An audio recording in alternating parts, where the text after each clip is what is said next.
प्रिय मित्रों, शांति धारा फाउंडेशन के कार्यक्रम बियॉन्ड क्लासेज में आप सभी का हार्दिक स्वागत है।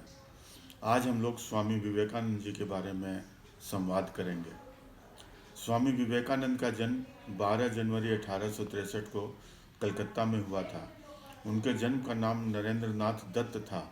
उनके पिता श्री विश्वनाथ दत्त कलकत्ता उच्च न्यायालय के वरिष्ठ अधिवक्ता थे तथा पश्चिमी सभ्यता एवं संस्कृति से अत्यधिक प्रभावित थे।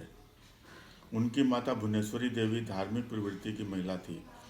स्वामी विवेकानंद पर अपनी माताजी का प्रभाव था और वे भी बचपन से ही आध्यात्मिक विचारों के थे। विवेकानंद जी बचपन से ही अत्यंत प्रतिभाशाली थे तथा बहुमुखी प्रतिभा के धनी थे।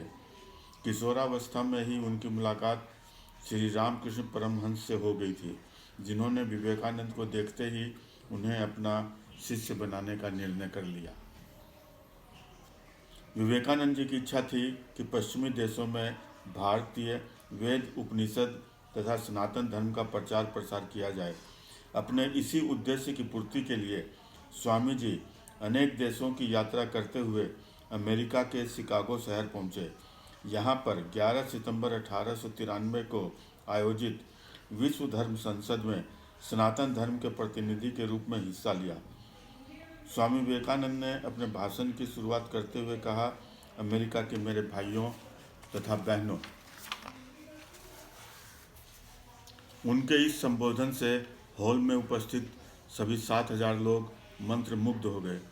सभी लोगों ने खड़े होकर स्वामी जी का सम्मान किया तथा लगातार 2 मिनट तक तालियां बजाते रहे। यह केवल शब्दों का असर नहीं था, बल्कि स्वामी जी के चेहरे का ओज, उनकी वाणी की मधुरता तथा सच्चे हृदय से निकली भावना का असर था।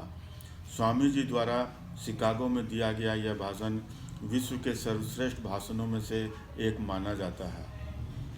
स्वामी विवेकानंद ने लगभग 5 वर्षों तक संपूर्ण भारत का भ्रमण किया तथा युवाओं को संदेश दिया कि उठो, जागो, जगाओ और तब तक मत रुको जब तक लक्ष्य की प्राप्ति न हो जाए।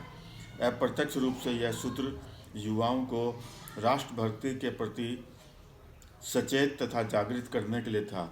इसका असर बाद के वर्षों में स्वतंत्रता संग्राम के दौरान देखने को मिला। स्वामी विवेकानंद एक सच्चे संत, महान देशभक्त, कुशल वक्ता, प्रखर चिंतक, प्रतिभाशाली लेखक, मानव प्रेमी तथा गरीबों के सेवक थे।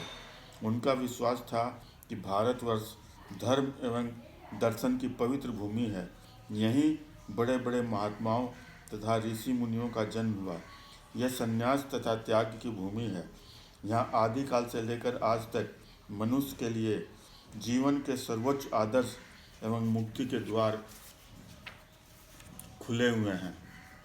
स्वामी विवेकानंद ने राजयोग, कर्मयोग, भक्ति योग जैसी अनेक पुस्तकों की रचना की। अपने गुरु की स्मृति में रामकृष्ण मिशन की स्थापना की। अल्पायु में ही उन्होंने 4 जुलाई 1902 को अपने शरीर का त्याग कर दिया।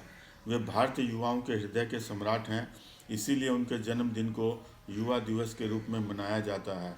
स्वामी विवेकानंद जी को सादर नमन। जय हिंद।